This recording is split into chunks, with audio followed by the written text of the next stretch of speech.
À Québec, on aime bien ça parler de troisième lien. Il va-tu se faire? Il va-tu pas se faire? Ça va-tu être un pont? Ça va-tu être un tunnel? Mais pendant qu'on parle de ça, on oublie qu'il y a un nouveau pont qui est en train d'être construit. C'est celui de l'île d'Orléans.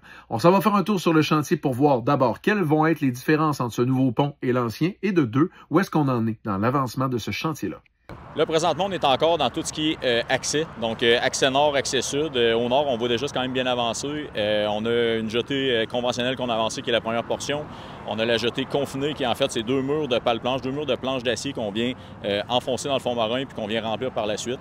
Puis après ça, ce qui va suivre, ce qu'on voit avec les travaux un peu plus loin avec les grues, on est en train d'installer des pieux qui vont composer la troisième portion, dans le fond, de l'accès nord.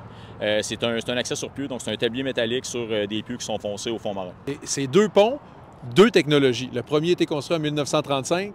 Là, vous êtes en train de faire le nouveau. Comment ils ont pu faire pour faire tenir un pont pendant aussi longtemps alors qu'il n'y avait pas la technologie à laquelle vous avez accès aujourd'hui? On se doit d'avoir des ouvrages beaucoup plus robustes qui font en sorte qu'on a justement des pieux de très gros diamètre, des profondeurs incroyables. Tout est vraiment fait plus gros que c'était fait au préalable. Puis sans vouloir rentrer dans les détails trop de l'ancien pont, on voit que c'est un pont qui est suspendu. Je pense que c'est ça le bon terme. Est-ce qu'on s'attend au même modèle de pont? En fait, c'est un pont à haut banc, donc c'est sensiblement, c'est un principe qui est quand même similaire. Les travées principales là, sont retenues au moyen des câbles avec les travées, dans le fond, qui sont plus en bordure du fleuve. Je pose la question, il y a bien des gens à Québec qui aimeraient ça, là, mais une fois parti de même, c'est-il possible de continuer jusqu'à l'autre bord? Là, comme... Malheureusement, non. Il faut garder un chenal de navigation avec Transport Canada. On est obligé. On a des croisières AML qui passent sur le site des travaux plusieurs fois par jour. Puis également, si on venait qu'à fermer en fait, la jetée ou si on venait à prolonger les différents accès pour avoir un super petit chenal à l'intérieur, en fait, au centre du fleuve, on accélérerait beaucoup trop la vitesse du cours d'eau. Puis on créerait en fait des dépôts de sédiments à des endroits qui ne sont pas désirables. Fait, Nicolas, pour le gouvernement du Québec, ça représente une somme de 2,7 milliards de dollars. Puis, généralement, on parle beaucoup de dépassement de coûts quand il s'agit de méga projets. Est-ce qu'il y en a eu dans ce dossier-là? Bien, là, présentement, on est toujours dans l'horizon de 2,7 milliards de dollars, également de mise en service en 2028. Donc, ça, pour le moment, actuellement, ça change pas. On a mentionné également que ça inclut la déconstruction du pont actuel là, sur lequel circulent les automobilistes.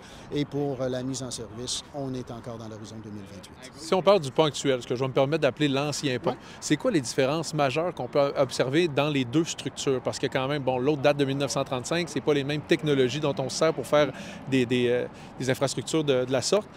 C'est quoi les principales différences entre les deux structures qu'ils vont avoir? Bien, en fait, c'est vraiment, si on parle de la structure et les piliers notamment, bien, d'une part, le nouveau pont, on parle de piliers qui sont à 80, 90, même 100 mètres de profondeur. Alors, évidemment, ça n'a rien à voir. Il faut aller chercher le roc. Les piliers actuels, évidemment, ne reposent pas sur le roc. Ce sont deux ponts et deux ouvrages qui sont complètement différents. Bien, quand on parle de 80 à 100 mètres de profondeur, c'est la hauteur du château Frontenac. Donc, quand vous regardez le fleuve Saint-Laurent et vous regardez le travail qui se fait actuellement, là, quand vous passez dans le secteur, bien, imaginez-vous que vous avez le fleuve et qu'il y a le château Frontenac qui va se trouver en dessous de ça. Ça, c'est la profondeur à laquelle on doit aller chercher le roc. De A à Z, ça prend combien de temps construire un nouveau pont?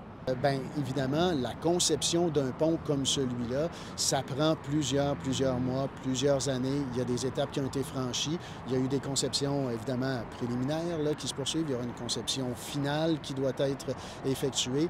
Mais il peut s'écouler, effectivement, plusieurs années entre la décision qui est prise de construire un nouveau pont et toutes les étapes qui doivent être franchies.